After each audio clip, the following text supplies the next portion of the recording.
আল্লাহ আমার রব, এই রবি আমার সব। দামে দামে তুন মনে তারি অনুভব। তোমার দুনিয়াতে আমি যেদিকে তাকাই, অথই নিয়ামতে ডুবে আছি সবাই। পাক পাখালির গানে শুনি তসবি কলো রব, তসবি কলো রব। আল্লাহ আমার রব, এই রবি আমার সব। আসসালামু আলাইকুম। প্রিয় দর্শক, আপনারা কেমন আছেন? সবাই ভালো থাকুন, সেটাই আমাদের একান্ত কামনা। শুরু হলো অ্যান্টিবা আয়োজিত এবং লাভ হলো নিবেদিত অনুষ্ঠান আপনার জিজ্ঞাসা। আপনাদের সাথে আছি আমি জয়নুল আবেদিন আজাদ। আর আপনাদের মনে জাগা প্রশ্নের জিজ্ঞাসার জবাব দিচ্ছেন বিশিষ্ট আলেম ডক্টর মোহাম্মদ সাইফুল্লাহ। আসসালামু আলাইকুম ওরহমতুল্লাহি ওয়া বারাকাতুহু। প্রিয় দর্শক, চলুন তাহলে জিজ্ঞাসার জগতে। শুরুতে একটি ইমেল পাঠিয়েছেন রায়হান, সৌদি আরব প্রবাসী। লিখেছেন, এখানে এসেছি প্রায় 3 বছর হচ্ছে। আসার আগে আমি স্পষ্ট জানতাম না আমার চাকুরি কি। পরে চাকুরি হয় ডিশের দোকানে। এখানে ইসলামিক চ্যানেলের পাশাপাশি ভিন্নদেশি নাটক, সিনেমার অনেক চ্যানেলও আসে। এখন খুব চিন্তিত এটা ভেবে যে আমার ইনকাম হালাল হচ্ছে কি না। তাছাড়া পারিপার্শ্বিক অবস্থা এমন যে খুব দ্রুত এই চাকুরিটা ছাড়াও অসম্ভব। এখন আমার করণীয় কি, জানালে উপকৃত হব। ধন্যবাদ এই ভাইকে। তিনি সৌদি আরবে গিয়েছেন, প্রথমে জানতেন না তার চাকরি কি, কিন্তু পরবর্তীতে তার কাছে স্পষ্ট হয়েছে তিনি যেই দোকানে বা যেই জব ডিশের দোকানে কাজ করছেন, সেটা হচ্ছে ডিশের দোকানে তিনি জব। ইসলামী চ্যানেলের আছে আবার। তো সেক্ষেত্রে আপনার করণীয়, প্রথম করণীয় হচ্ছে যেটা, সেটা হলো এই যে আপনি যথাসম্ভব চেষ্টা করুন এই ধরনের সন্দেহজনক কাজ থেকে নিজেকে মুক্ত রাখার জন্য। কারণ যে সমস্ত বিষয়গুলো সন্দেহজনক রয়েছে, সন্দেহ সংসম্পন্ন রয়েছে, আমরা ইমানদার ব্যক্তিগণ ইমানের দাবিতে এগুলো পরিহার করাটাই হচ্ছে উত্তম কাজ, কোনো সন্দেহ নেই। রাসূলুল্লাহ সাল্লাল্লাহু আলাইহি ওয়াসাল্লাম সেটাই বলেছেন যে আল হালালু বায়্যিনুন ওয়াল হারামু বায়্যিনুন। হালাল স্পষ্ট, হারাম স্পষ্ট। বাইনাহুমা উমুরুল মুশতাবাহাত। আর এই দুইয়ের মাঝখানে কিছু বিষয় আছে যেগুলো সন্দেহ সংশয়পূর্ণ। যে সন্দেহ সংশয়পূর্ণ বিষয়গুলো রয়েছে সেগুলোর ব্যাপারে যদি প্রমাণ ইস্তাবরা মিনহা, যেগুলো যে ব্যক্তি এগুলো থেকে নিজেকে মুক্ত করতে পারে, ফাকাদ ইস্তাবরা আল দীনিহি, সে তার দ্বীনকে মুক্ত রাখতে পারলো। প্রমাণ বা কাফি শুবহাত, আর যে ব্যক্তি এই সন্দেহ সংশয়পূর্ণ জিনিসের মধ্যে পতিত হলো, ফাকাদ ওয়া কাফির হারাম, সে হারামের মধ্যে পতিত হলো। কারণ হচ্ছে এই কাজগুলো সন্দেহপূর্ণ হওয়ার কারণে আপনি না জানেন না আপনি আসলে এগুলো কোন ধরনের কাজ। সেক্ষেত্রে প্রথম পরামর্শ যেটি, সেটা হচ্ছে যথাসম্ভব চেষ্টা করুন এখান থেকে নিজেকে বিরত রাখার জন্য, মুক্ত হওয়ার জন্য। তবে আপনি যেটা বলেছেন সেটা আমিও জানি, সেটা হচ্ছে এই যে এটি চাইলে তো আর নতুন চাকরি মুক্ত হতে পারবেন না, চেষ্টা করতে পারেন। জি, এটা মুক্ত হওয়াটা আপনার জন্য কঠিন, এত সহজ বিষয় নয়। এই ক্ষেত্রে আপনার যে করণীয় বিষয় হচ্ছে সেটা হলো এই, আপনাকে যে দায়িত্ব দেওয়া হয়েছে সেই দায়িত্বটুকু আপনি যথাসম্ভব পালন করার জন্য আপনি কাজ করবেন এবং আল্লাহ রাব্বুল আলামিনের কাছে এর জন্য ইস্তেগফার করবেন যে আল্লাহ সুবহানাহু ওয়া তাআলা, আমি আসলে বিষয়টি জানতাম না, এখন আমি বাধ্য হয়ে গিয়েছি এই কাজ করার জন্য।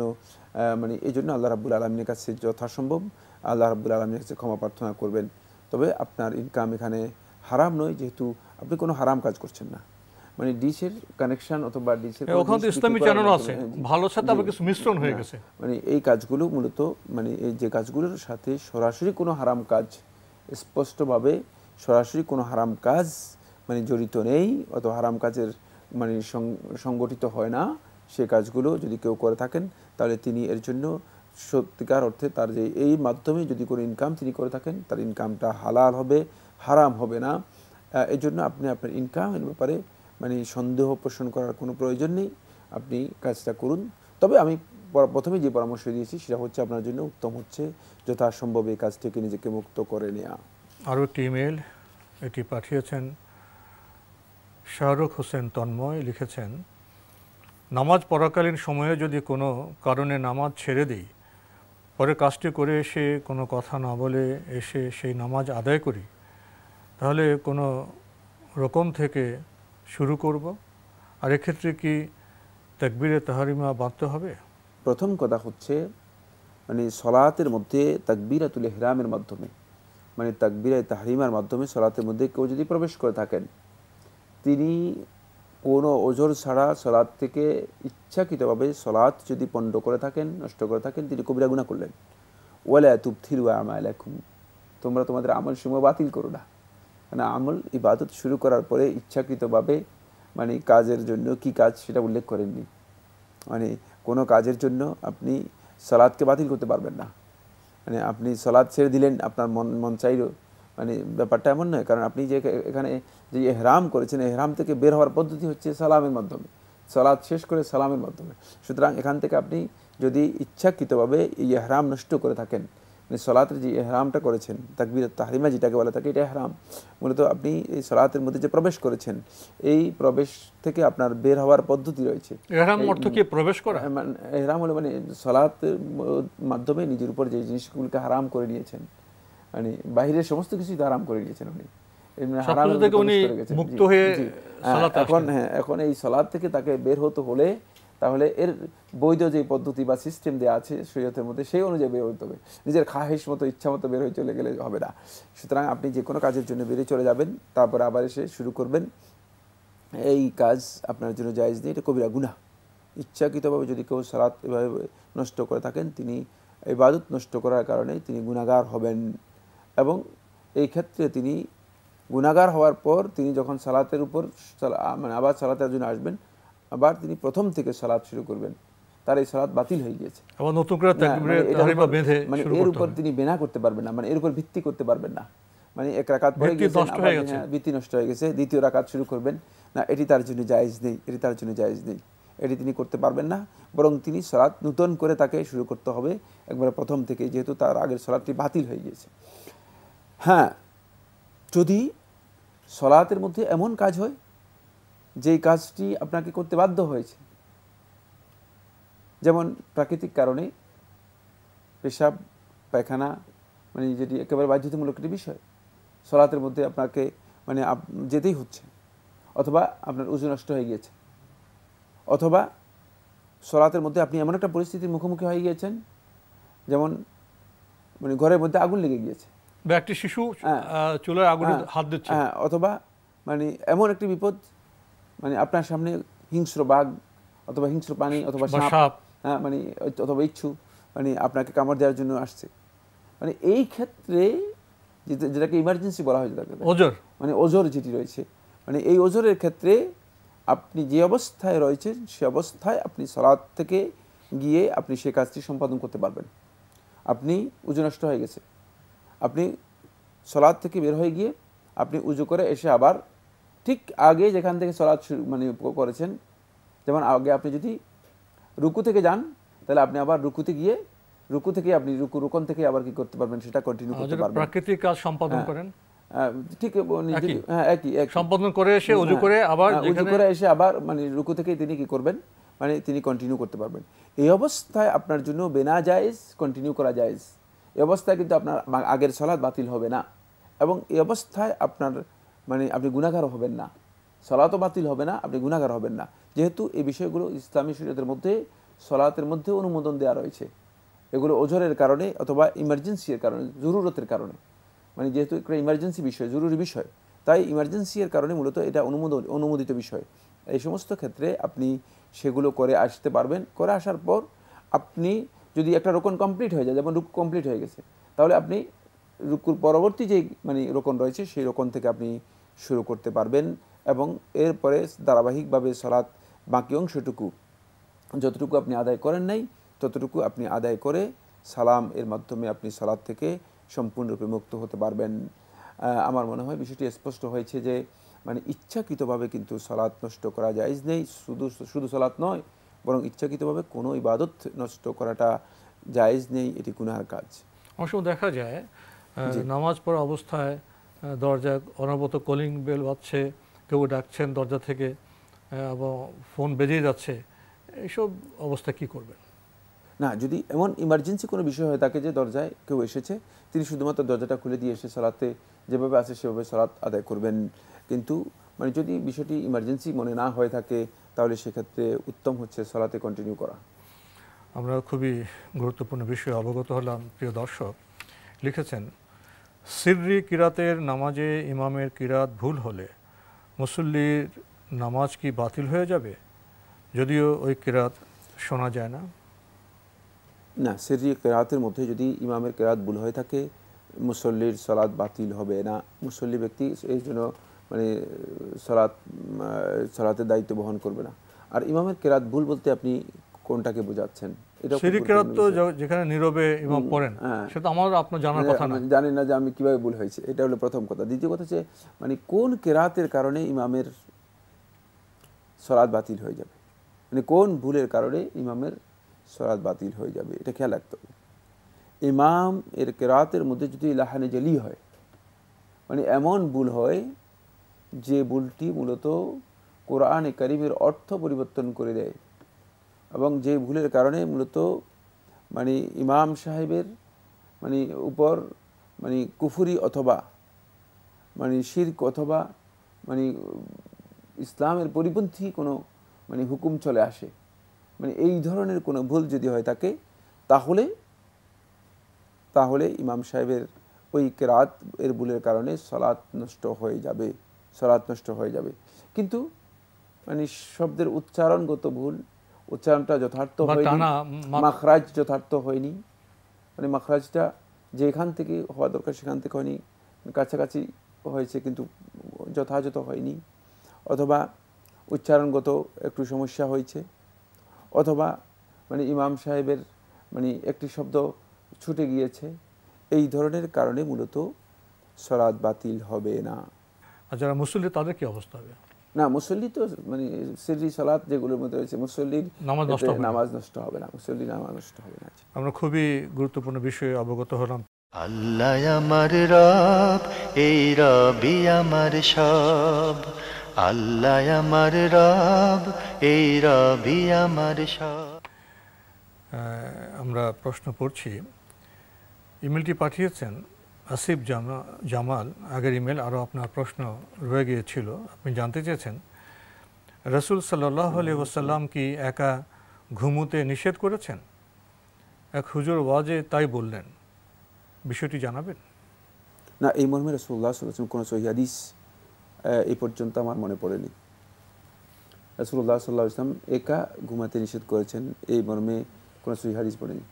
রাসূলুল্লাহ সাল্লাল্লাহু আলাইহি ওয়াসাল্লাম মানে উন্মুক্ত জায়গায়, খোলা জায়গায় ঘুমাতে রাসূলুল্লাহ নিষেধ করেছেন। কারণ হলো খোলা জায়গায় মানে বিভিন্ন ধরনের বিভিন্ন সৃষ্টির, বিশেষ করে জিনদের অথবা দুষ্ট প্রকৃতির জিন যারা আছে এগুলোর উপদ্রব, বিপদের, অনিষ্টের আশঙ্কা এবং অনিষ্টের আশঙ্কা রয়েছে, বিভিন্ন খালকের অনিষ্টের আশঙ্কা রয়েছে। এই জন্য খোলা জায়গায় উন্মুক্তভাবে রাসূলুল্লাহ সাল্লাল্লাহু আলাইহি ওয়াসাল্লাম ঘুমাতে নিষেধ করেছেন। কিন্তু একা ঘুমাতে রাসূলুল্লাহ সাল্লাল্লাহু আলাইহি ওয়াসাল্লাম নিষেধ করেছেন মর্মে কোনো হাদিসে পর্যন্ত আমার মনে পড়েনি। আরও লিখেছেন, কারো মৃত্যু ভালো হয়েছে এটা বোঝার উপায় কি? কোনো ব্যক্তির মৃত্যু ভালো হয়েছে এটা বোঝার সর্বোত্তম উপায় হচ্ছে সেটা হলো যদি কোনো ব্যক্তির মৃত্যু হয় এই অবস্থায় যে তিনি কালিমাতুত তাওহীদ লা ইলাহা ইল্লাল্লাহ এর ঘোষণা দিয়ে তার মৃত্যু হয়েছে, তাহলে আপনি খুব নিশ্চিত হয়ে গেলেন যে এই ব্যক্তির সর্বোত্তম হুসনুল খাতেমা হয়েছে, সর্বোত্তম মৃত্যু হয়েছে। তিনি ঘোষণা দিচ্ছেন লা ইলাহা ইল্লাল্লাহ, কালিমাতুত তাওহীদ। আর যে ঘোষণার ব্যাপারে রাসূলুল্লাহ সাল্লাল্লাহু আলাইহি ওয়াসাল্লাম বলেছেন, মান ক্বালা লা ইলাহা ইল্লাল্লাহ মুকিনান বিকলবিহি, যে নিজের অন্তরের পরিপূর্ণ বিশ্বাস, প্রত্যয় এবং দৃঢ় আস্থা নিয়ে লা ইলাহা ইল্লাল্লাহ এর স্বীকৃতি দেবে, দাখালাল জান্নাহ, সে জান্নাতে প্রবেশ করবে। সুতরাং এটি যে হুসনুল খাতেমা, এটা যে উত্তম মানে মৃত্যু, এতে কোনো সন্দেহ নেই, মানে এটি আমরা বুঝতে পারবো। দ্বিতীয় যে বিষয়টি মানে হুসনুল খাতেমার জন্য আমরা বুঝতে পারবো সেটা হলো এই, যদি কোনো ব্যক্তির মৃত্যু হয়ে থাকে এমন দিনে বা এমন সময়, যেই সময়টি এমন দিন যে দিনটিকে রাসূলুল্লাহ সাল্লাল্লাহু আলাইহি ওয়াসাল্লাম মৃত্যুর জন্য তাফদিল করেছেন, মানে ফজিলত মানে বর্ণনা করেছেন, মৃত্যুর জন্য গুরুত্বপূর্ণ ফজিলতময় মনে করেছেন। যেমন লাইলাতুল জুমআহ, জুমার রাত্রি অথবা জুমার দিন, মানে এই দিনের ব্যাপারে যে হাদিসটি রয়েছে এটাকে একদল আহলুত তাহকিক মাহকিক উলামায়ে কেরাম সহি বলেছেন।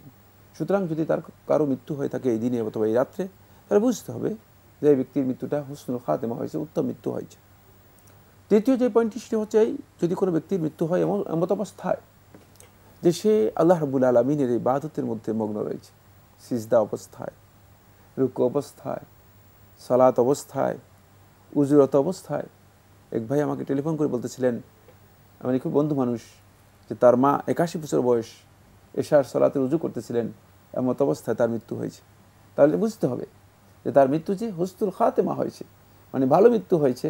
মানে এটি বুঝার একটা ভালো উপায় যে মানে ইবাদত অবস্থায় মানে তার মৃত্যু হয়েছে। কোরআন তেলাওয়াত অবস্থায় যদি কারো মৃত্যু হয়ে থাকে তাহলে বুঝতে হবে যে তার মৃত্যুটা মানে হুসনুল খাতেমা হয়েছে, ভালো মৃত্যু হয়েছে।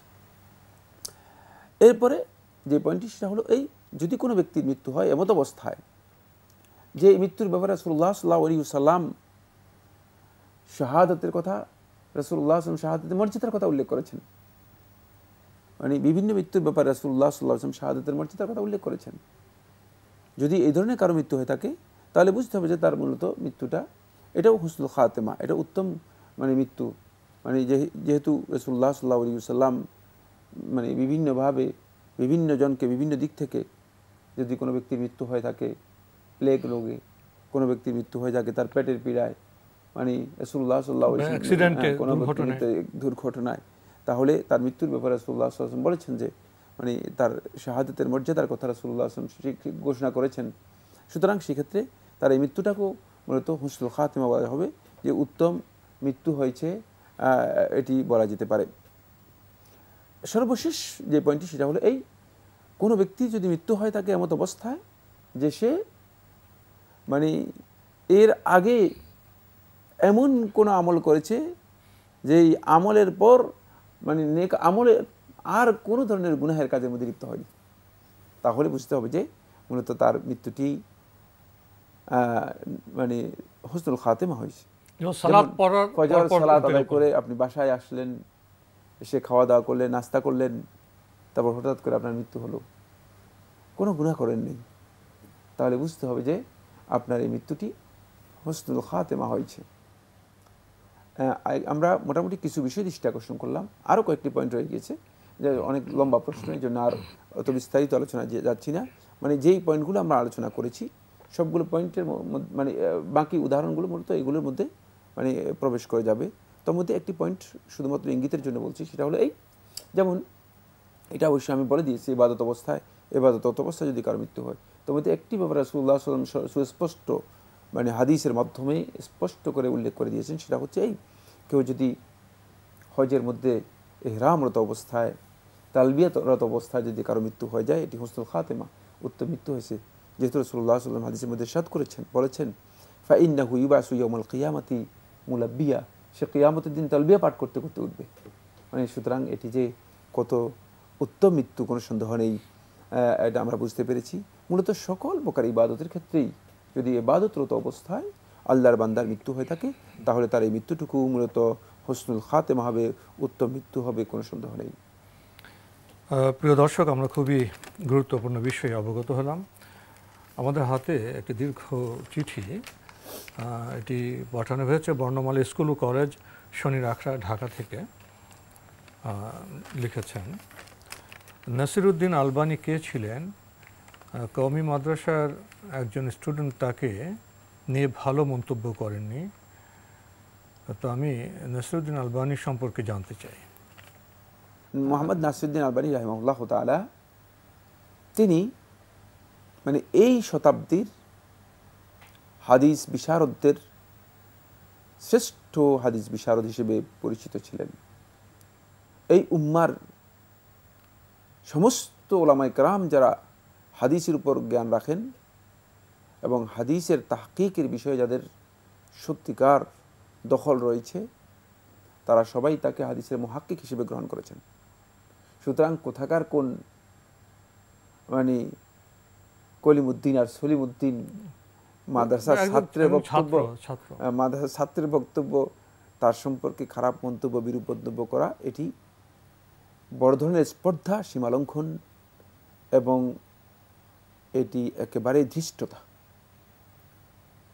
কারণ ইমাম শেখ মোহাম্মদ নাসিরউদ্দিন আলবানী রহমতুল্লাহ আলাইহি তিনি সমকালীন সময়ে হাদিসের যে খেদমতটুকু আঞ্জাম দিয়েছেন, মানে এই ধরনের খেদমত মূলত আমার জানা মতে, আমি যতটুকু জানি বা আমার যতটুকু মানে সামান্য জ্ঞান রয়েছে, এই মানে জ্ঞান অনুযায়ী মূলত এই সমকালীন সময়ে প্রায় 100 বছরের মধ্যে কেউ এই কাজ করেনি। মানে এত বিশাল হাদিসের খেদমত 100 বছরের মধ্যে কেউ করেছেন এটা আমার জানা নেই। এমনকি আজকের দিন পর্যন্ত না, এখনও হাদিসের খেদমত হচ্ছে, হাদিসের তাহকিক হচ্ছে, কিন্তু মানে 100 বছরের মধ্যে কেউ এই ধরনের খেদমত করেছেন মানে এটা আমার জানা নেই। তিনি হাদিসের একজন বড় হাদিস বিশারদ ছিলেন, মুহাদ্দিস ছিলেন, মানে হাদিসের বিশেষ করে ইলমুর রিজালের উপর, হাদিসের সনদ ও পরম্পরা, হাদিস বর্ণনাকারীদের পরম্পরার উপর তার বিশদ জ্ঞান ছিল। এর অর্থ এই নয়, আমি কথা বুঝাচ্ছি না যে তিনি যা বলেছেন প্রত্যেকটি কথাই মানে সহি, প্রত্যেকটি কথাই নির্ভুল, কারণ তিনি ভুল মুক্ত, আমি কথা বুঝাচ্ছি না। মানুষ ছিলেন, তিনি জ্ঞানী মানুষ ছিলেন, গবেষণা করেছেন, তার এই গবেষণার বিষয়টি স্বীকার করতে হবে। এটি যদি কেউ অস্বীকার করে থাকেন, তিনি মূলত তার উপর ইনসাফ করেননি, জুলুম করেছেন। বাকি তার বক্তব্যের সাথে কারো যদি কোনো বিষয়ে দ্বিমত থাকে, সেটি দ্বিমত থাকতে পারে, এটি নাজায়েজ কিছুই নয়। তো আজকে আমাদের এখানে শেষ করতে হচ্ছে। আপনাকে অনেক ধন্যবাদ। আপনাকে অশেষ ধন্যবাদ। প্রিয় দর্শক, আমরা এতক্ষণ দেখছিলাম এনটিভি আয়োজিত এবং লাভ হলো নিবেদিত অনুষ্ঠান আপনার জিজ্ঞাসা। আমাদের অনুষ্ঠান আপনারা এনটিভি অনলাইনেও দেখতে পারবেন, ভিজিট করুন www.ntvbd.com। এছাড়া ইউটিউবে এবং আমাদের ভেরিফাইড ফেসবুক পেজে অনুষ্ঠান দেখতে পারবেন। শেষে এসে আমরা একজন হাদিস বেত্তা, রেজাল শাস্ত্র সম্পর্কে যিনি খুবই প্রাগ্রস্য ছিলেন, অগ্রণী ছিলেন, তার সম্পর্কে একটি মন্তব্য নিয়ে কিছু কথা বলেছি। আসলে সব বিষয়ে আমাদের মন্তব্য করতে হবে, এটা খুব প্রাসঙ্গিক নয়। কোনো বিষয়ে মন্তব্য করার আগে আমাদের জানতে হবে, জ্ঞানদীপ্ত হতে হবে। মন্তব্য করতে গিয়ে আমরা যদি কাউকে অসম্মান করি, কারোর প্রতি জুলুম করি, সেটা তো আমরা গুনাহের মধ্যে প্রবেশ করে যাব। তাই এসব বিষয়ে আমাদের বোধহয় আরও অনেক সচেতন এবং সতর্ক থাকা প্রয়োজন। চিঠি লিখুন, প্রশ্ন পাঠান আমাদের ঠিকানায়। পরিচালক আপনার জিজ্ঞাসা, এনটিভি, বিএসসি ভবন, 7ম তলা, 102 কাজী নজরুল ইসলাম এভিনিউ, কারওয়ান বাজার, ঢাকা 1215। আপনারা ইমেলও করতে পারেন। আমাদের ইমেল অ্যাড্রেস আপনার জিজ্ঞাসা @ntvbd.com। প্রিয় দর্শক, মহান আল্লাহ আমাদের সবাইকে নিরাপদে রাখুন, রাখুন শান্তিতে। আসসালামু আলাইকুম। আল্লাহ আমার রব, এই রবি আমার সব, দামে দামে তুন মনে তারি অনুভব। আল্লাহ আমার রব, এই রবি আমার সব।